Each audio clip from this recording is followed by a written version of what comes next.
इसके लिए। नहीं तो वो ज्ञानी क्या करते हैं, अप्पा बेटा सो जा, बेटा सो जा, अप्पा शरणम गच्छामि, पागल बना, एकाई की शरण ले रहा, फिर किसको शरण दे रहा है जब आत्मा शरण है। तो यहां कहने का मतलब है योगियों के लिए है। किसके लिए है, योगियों, तुम लोगों के लिए नहीं है सूत्र, ये योगियों को ही है। क्योंकि तुम ये बताओ, कपड़े धोते हैं कि नहीं वो लोग, हिंसा करते हैं। वो यहाँ कहें जैसे सोने की बेड़ी वैसे लोहे की बेड़ी। आचार्य ने कहा, मैं इसलिए स्पष्ट कर रहा हूँ क्योंकि आजकल मैंने भटकाने वाला काम बंद कर दिया। पहले अध्यात्म करता था तो लोग भटकते तो मुझे नहीं पता था कि भटक रहे हैं। बहुत सारे साधु कभी कभी करते हैं अध्यात्म, पूरा अध्यात्म ले जाते हैं, फिर वो भटक जाते हैं। ज्ञानी लोग कर ही रहे हैं। यहाँ कहते पुण्य छोड़ो, वहाँ स्वामी जी का बर्थडे मना रहे हैं। समझ रहे हैं आप लोग, गुरुदेव का जन्म दिवस मना रहे हैं, अस्पताल में जाके मरे हैं, मरण को प्राप्त हो गए हैं, और फिर भी कह रहे पुण्य को छोड़ो। उनके लिए नहीं है, आपके लिए नहीं है। आपके लिए पुण्य छोड़ने की बात नहीं है। आप लोग मत छोड़ना, आप तो अभी पाप छोड़ना। क्या छोड़ना, पाप, फिर पुण्य छोड़ना। और एक बात मैंने पहले बता दी, पुण्य छोड़ा नहीं जाता, पुण्य छूटता है। जैसे मैंने बताया था ना, रबड़ी रखी दोना में, रबड़ी खा के पत्ता छोड़ा नहीं जाता, छूट जाता है। जब रबड़ी खा लोगे तो दोना का ध्यान नहीं रहता, गिरा दिया। केला खाते हो ना, केला छीलते जाते हो, छीलते जाते हो, जब लास्ट में बचता है कहाँ फेंक दिया पता ही नहीं। ऐसे जब शुद्धात्मा में रमण होने लग जाए तो फिर पुण्य को छूट जाता है। तो यहाँ आचार्य मान कहा, जैसे लोहे की बेड़ी और समझ वैसे सोने की बेड़ी नहीं समझ, दोनों बेड़ी बेड़ी समझ। जैसु असोय परिचय, अब एक आता छोड़ दी, उन्हें एक लाइन छोड़ दी। असोय असोय परिचय, शुभ अशुभ भाव का त्याग कर, पहले अशुभ का त्याग कर फिर शुभ का त्याग करना। लेकिन योगियों ने तो छोड़ दिया। आडंबर, परिग्रह, घर परिवार। हम लोगों के लिए क्या कहा कि हे ज्ञानी, हे मुमुक्षु, हे योगी, घर छोड़ आए, परिवार छोड़ आए, धन दौलत छोड़ आए, परिवार छोड़ आए, भाई बहन माता पिता छोड़ आए, सब कुछ छोड़ आए। अब जो अंदर विराजमान तुम्हारा परिग्रह है ना, अंदर का, बाहरी परिग्रह छूट गया, गुठली तो छोड़ दी, अंदर की जो लाल माँ छिलका ध्यान है ना बादाम का, नहीं है ध्यान तुम लोगों को माताओं, बताया था ना एक दिन, बादाम का ऊपर का छिलका छोड़ना बहुत आसान है, पर अंदर का लाल लाल छिलका होता है ना जो बादाम में चिपका लगा होता है, क्या बोलते हैं उस छिलके ही बोलते हैं ना, उस गुठली यानी बिजी मिगी क्या बोलते तुम लोग उसको, गिरी, उस गिरी सफ़ेद गिरी को पाना हो ना तो लाल लाल छिलका होता है ना, उसको उतारना बहुत कठिन होता है। बाहर की गुठली छोड़ना बहुत आसान है, टाबा बालो, बाहरी परिग्रह छोड़ना बहुत आसान है, पर अंदर की कसाय और मोह राग दोष छोड़ना बहुत कठिन है। और वो छूट गई तो निश्चित ही समझो शुद्धात्मा भ्रमण हो जाएगा। ते भी हमंतुरान, ज्ञानी ध्यान रखना, आचार्य मां कहते वो ज्ञानी, वो निश्चय से वो ही ज्ञानी है। अब परिग्रह में डूबा है, कपड़े धो रहा है, बच्चे की शादी कर रहा है, अब ब्रह्म का सेवन कर रहा है, 9 लाख 30 जीवों का घात कर रहा है एक बार के अब्रह्म के सेवन में। बताऊंगा, चिंता मत करो, समय आने दो। क्या एक बार के अब्रह्म के सेवन में 9 लाख 9 कोटि पूर्वक हिंसा होती है, और कह रहे पुण्य छोड़ो। अरे ज्ञानी, पुण्य नहीं छोड़ना। अभी जो पाप घर में गृहस्थी में किया है उनको, पाप को मंदिर में धर्म क्रिया करके पहले पाप के द्वारा पुण्य के द्वारा पाप को नष्ट करना है। और जो पुण्य प्राप्त हो जाए, पुण्य हो जाए तो पुण्य फला अरिहंता, पुण्य का फल अरहंत पद। पुण्य का फल क्या है, एक सूत्र याद करो, आप बोलो पुण्य फला अरिहंता, सभी लोग बोलो पुण्य फला अरिहंता। कभी कोई स्थिति बन जाए ना, वो कहां की ये गाथा, एक गाथा है पूरी, में पूरी गाथा नहीं सुना रहा हूं मात्र, क्योंकि जो मेन चीज है वो अपन को लेना है। पुण्य फला अरिहंता, पुण्य का फल अरहंत पद है, बिना पुण्य से अरहंत पद नहीं मिलता। एक प्रवचन सार जी में आचार्य कुंद कुंज स्वामी लिखी है। किसने लिखा, जो कुंद कुंज स्वामी का नाम लेके अध्यात्म वाले ज्ञानी भटक रहे ना, उनके लिए लिखा पुण्य फला अरिहंता। पुण्य के फल से मिलता है अरहंत पद, पुण्य के क्षय से नहीं मिलता, पुण्य के भी क्षय से शुद्ध पद मिलता है।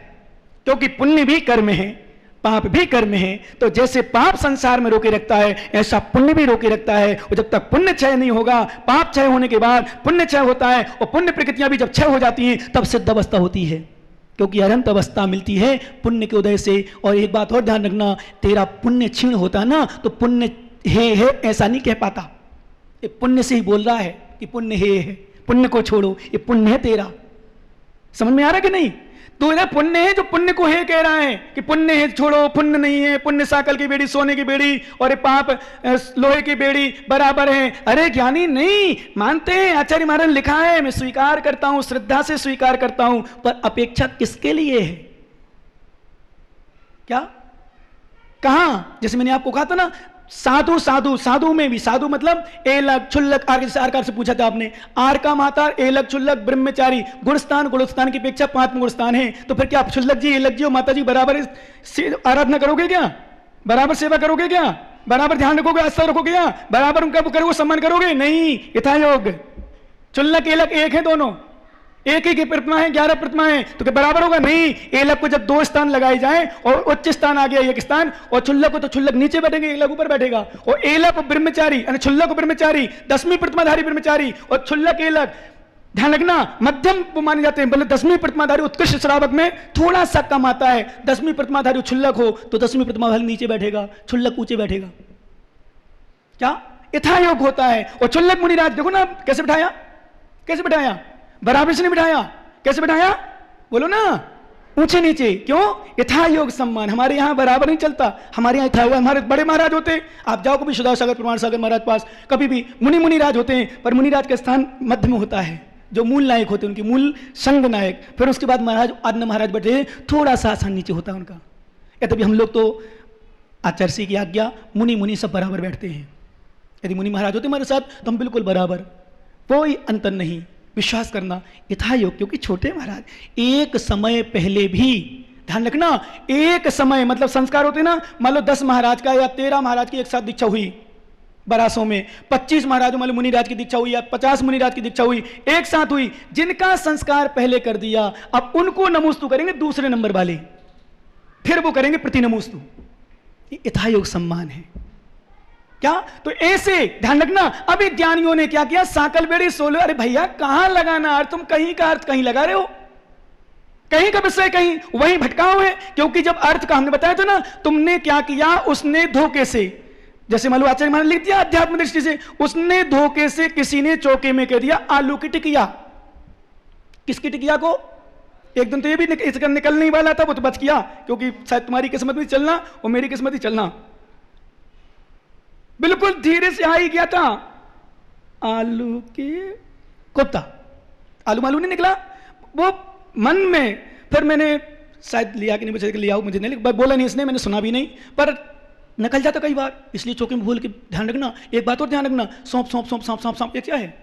सौंप मतलब सौंप, अंतराय कर सकते हैं तुमने की सांप, क्योंकि हंसी मजाक ऐसा स्थान होती है, हर जगह नहीं होती, ज्ञानी ध्यान रखना। तो कहने का अर्थ यहां तुमने कहां का अर्थ कहां लगा लिया। और विश्वास करना, दुनिया में जितने भी मत और संप्रदाय वाले भटक रहे हैं, जितने भी साधक भटक रहे हैं, जितने भी साधु परेशान हैं, वो विपरीत अर्थ लगाने के कारण से, और जितने भी श्रावक परेशान है, हमने कहा ना पूरा प्रवचन हमने दिया तुम्हारे लिए, और पूरा तुमने 57 मिनट का सुन के एक अर्थ तुमने गलत लगा लिया। प्राप्त होंगे भगवान बताओ? बोले राजन इसी समय जाओ, तुम पहुंच गए ना तो केवल ज्ञान हो जाएगा, मोक्ष हो जाएगा, नहीं तो उनका भी आर्त ध्यान चल रहा है, खोटा ध्यान चल रहा है, अभी जाओ, तुरंत जाओ। और राजा श्रीनक तुरंत वापस गया, नमोस्तु भगवान, नमोस्तु प्रभु, हे प्रभु नमोस्तु, हे मुनिराज नमोस्तु। मुनि कहां का पुत्र, कहां के पुत्री? अप्पा शरणम पवज्जामि, ध्यान में लीन हो गए, वो इतने ध्यान में लीन हुए, इतने ध्यान में लीन हो गए, देखते देखते उनको केवल ज्ञान हो गया अंतर्मूर्त में। किनको? एक क्षण के परिणाम संभल के रहना ज्ञानियों, टाबा बालो। मैं ऐसा ही नहीं चिल्ला रहा हूं, अपना शरीर की शक्ति, अपनी शक्ति लगा रहा हूं। परिणामों को संभालो, परिणति समझ जाएगी, परिणामों को संभालो, सबको समझ जाएगा, परिणाम नहीं समझे सबको नष्ट हो जाएगा। क्या? दान नहीं दे सको मत दो, भावना से दे सकते हो ना, संबे सगर नहीं जा सकते हो, चलना मेरे साथ, संबे सगर की यात्रा कराऊंगा गारंटी के साथ, पूरी यात्रा कराऊंगा यहीं बैठे बैठे तुम्हारे टाबा में। चलोगे? चलोगे ना? तुम क्यों नहीं जाओगे जब फ्री में ले जाएंगे तो? पैसा मांगे भाई 5,000 रुपये लगेंगे, फ्री में ले जा रहे उतनी दूर, ना मेहनत पड़ रही, ना बंधना करने मॉडल, ना खाना ना पीना, ना कोई घर छोड़ना, ना दुकान छोड़ना, और 1 घंटा में पूरी बंधना। बोले महाराज मुंह तो जाऊंगा, फ्री को चंदन घिस मेरे नंदन। और पैसा लगा देते कि 2,000 देखेंगे एक व्यक्ति के, मुंह तो पे सही में चला जाऊंगा। 1,000 रुपये टिकट लगोगे, मोटी क्यों करो, फिर रोटी से कर लूंगा। बड़े स्वार्थी हो, इसलिए कहता हूं कंजूस। अरे ज्ञानी सुनो, कहने का अर्थ वास्तव में यदि वहीं जाने की मान लो बूढ़े बाबा जी है, नहीं जा सकते, वो पहले जाए हो, ध्यान करो, करो वंदना भाव से विशुद्धि के साथ, वही फल मिलेगा। वही 1 करोड़ का दान दे रहा है और अहंकार कसाय आदि आ गया तो 1 करोड़ का दान उसका जीरो में चला गया, और 1 रुपए भी दान नहीं कर पा रहा है, पर सोच रहा है भगवान मेरी भी शक्ति होती मैं आज शांति धारा लेता, आज मेरी शक्ति होती मैं भी अभिषेक करता, मेरी शक्ति होती मैं भी आहार लगा चौका लगाता, मेरी शक्ति होती आज तो मैं साधु बनता। नहीं बनने पर भी वह पुण्य आश्रय कर रहा है, कर्मों की निजरा कर रहा है, 1 रुपए ना देकर भी 1 करोड़ का फल प्राप्त कर रहा है, अनुमोदना कर रहा है। पर छल ग्रहण मत करना, नहीं तो इसमें छल ग्रहण कर लेते तो ठीक बताइए महाराज, अब तो मैं दान बिल्कुल नहीं करूंगा। और अच्छी बात, जब अनुमोदना से मैंने कहा था ना, एक बार एक माता थी घर में, किसी के सास भी थी, घर में और परिवार के लोग थे, बहू थोड़ी ज्ञानी आत्माओं की थी, बनाया सब कुछ किया, मैं ब्रह्मचारी अवस्था में था। माता ने बुलाया, बेटा आजा, भैया जी को आहार कब का मिलता है, बड़ी मुश्किल से नंबर लगाए, आजा आहार दे ले। अरे बोली मम्मी अनुमोदना का फल तो दे रही, मैंने तुम दे रही हो और मैं अनुमोदना करी बराबर पन्ने, माने कान में आ गई आवाज़ मारे, और मैं तो फिर मैं छोड़ता ही नहीं तो किसी को। मैंने कि अभी तो कुछ नहीं बताऊंगी, क्योंकि सामने तो बताना नहीं चाहिए, चलूंगा सुबह पे आने तो शाम को लिया। फिर मैंने वैसे अनुमोदना कहा, अनुमोदना किसके लिए है, तुमने तो छल ग्रहण कर लो महाराज, ये बढ़िया, तो 1 करोड़ को दान नहीं, तो 1 रुपये दान करूंगा, अनुमोदना कर लूंगा। नहीं, छल कहलाएगा, मायाचारी कहलाएगी। शक्ति होने पर भी यदि नहीं दे रहे हो, अनुमोदना मात्र कर रहे हो। हाँ, अनुमोदना जैसे मतलब अपनी समय नहीं है, अपन ने दे दिया कुछ तो अनुमोदना करो। शक्ति होने पर नहीं दे रहे हो तो अपनी आत्मा के साथ छल कर रहे हो। क्या वीरम निगूते ने तेनात्मा वंशते स्वयं सुखशीलतया तेने कर्मा सातम च बद्धते। आचार्य भगवान अमित गति स्वामी मरण कंड का ग्रंथ, जिन्होंने समाधि मरण के विषय में लिखा है, जैसे भगवती आर लिखा ना, ऐसे मरण कंड का ग्रंथ भी लिखा है आचार्य अमित गोस्वामी ने। शिवकोटि महाराज ने भगवती आर लिखा समाधि के विषय में, ऐसे समाधि के विषय में थोड़ा उससे छोटा मरण कंड का आचार्य अमित गति स्वामी लिखा। उन्होंने लिखा, वीर्यम निगोतेन, जो अपनी शक्ति को छिपाता है, तेन आत्मा बंचते स्वयं, अपनी आत्मा के साथ ठग कर रहा है, सुखशीलतया तेने, वो सुखिया स्वभावी, अपनी कर्मा सातम च बद्धते, वह सुखिया स्वभावी आत्मा को ठगने के साथ साथ असाता वेदनी कर्म का आश्रय कर रहा है। इसलिए जितनी शक्ति हो वो शक्ति अनुसार दो, और नहीं हो तो अनुमोदना करो, वहां है अनुमोदना का फल। तो संवेश करके बंदना यदि नहीं जा पा रहे हो, एक 25 साल का युवा कहता है चंदा प्रभु भगवान की यहीं से टोंग वंदना कर रहा हूं, नीचे से, नीचे जहां वो दुकानें लगी रहती हैं, और विश्वास करना, एक 80 साल का वृद्ध जाने का प्रयास कर रहा, जा रहा है, फिर वापस आ रहा, भगवान अम्मा की शक्ति को ने मुंह तो अटे से नमोस्तु कर रहा हूं, तो वो छल कर रहा है 25 साल का युवा, क्योंकि शक्ति है पर कौन समय लगाए, कौन जाए, थक जाऊंगा, एक ही टोंग तो है, वापस आ जाता, नहीं जाता। और एक दादा 70 साल का पूरी वंदना करके आता है, चंदा प्रभु छोड़ भी जाए तो चंदा प्रभु दर्शन का फल प्राप्त कर लेता है।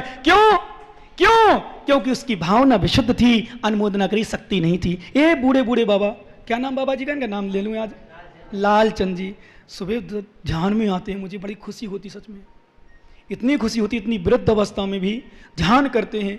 और भी बूढ़े बूढ़े बाबा, बाकी आप तो ठीक हो, ये बाबा भी सधावी बाबा बैठते, इनका नाम क्या है बाबा जी, नेमीचंद जी, ये भी ध्यान में आते, खेमचंद जी तो आते ही आते हैं, बूढ़े बूढ़े में बता रहा हूँ, तो लोग जी आते हैं। और भी मतलब वृद्ध लोग में और बूढ़ी माताएं तो बहुत सारी आती हैं, बहुत सारे लोग नए वा, मतलब मैं बहुत खुश होता हूँ तुम लोगों को देख के, सही में मेरा ध्यान शिविर सफल और सार्थक होता है। मेरी शक्ति लगाना, 1 घंटा सवा घंटा बोलना मेरा सफल होता है। क्यों? ऐसे वृद्धों का यदि ध्यान में मन सुबह 5 बजे, पौने 5 बजे, ये तो बाबा जी आज आगे बैठ गए थे, मैंने कि कहीं खांसी न चल रही हो तो मुझे डिस्टर्ब हो जाए, मैं सोचा पीछे करूं, पर मैंने कि नहीं बाबा जी हैं, बूढ़े हैं, बैठे रहने दो। नेमीचंद जी को सच बता रहा हूं, पर मैंने कहा वृद्ध की अवस्था में जहां चलते भी नहीं बन रहा, 3 मंजिल ऊपर चढ़ के गए और वहां ध्यान में बैठे। सच में बाबा तुम लोगों के लिए मेरा मन से आशीर्वाद निकलता है, भगवान ऐसी सद्भावना हमेशा बनी रहे, तुम्हारा जीवन सफल और सार्थक हो जाए,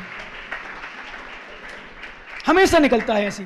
कैसी अवस्था में मंदिर का इंतजार, दर्शन करना, प्रवचन सुनना, बाबा सभी लोग जितने हैं, बाकी का 2 छूट भी गए हों बूढ़े लोग, सबके लिए। बाकी तो देखो ये तो हमारे वृद्ध नहीं है, हर्षोरा जी वृद्ध होने पर भी वृद्ध नहीं है, क्योंकि अच्छे हट्टे कट्टे मतलब शरीर से मोटे से थोड़ी होता है, शरीर से मोटे होता है वो चल नहीं पाता है। नहीं देख लेना छवि की दादी को, और जो दुबले पतले होते हैं वो चल जाते हैं। को मत सही क्या नहीं बोलो ना। हाँ, जो मोटे शरीर होते हैं ना वो नहीं चल पाते, वो मोटे जो पतले पतले होते हैं तो 75-73 साल की, 75 का नहीं तो माता मुझे चिल्लाएगी अभी, 73 साल के। और 73 साल के बाबा देखो क्या चढ़ते हो, क्या ऊपर नेमीनाथ भगवान यहाँ, सुपारसनाथ भगवान यहाँ पहुँचना है, बांस पूज भगवान, इनको भी अभिषेक इनकी पूजा, और सुबह से डेली आ रहे हैं। विश्वास करो बाबा जी, आप कुछ नहीं करो, कोई नियम व्रत नहीं लो, आप लोग तो इतना ही करते रहो जितने बूढ़े हो कि मरते दम तक भगवान को नहीं भूलना, इसी में तुम्हारा कल्याण है।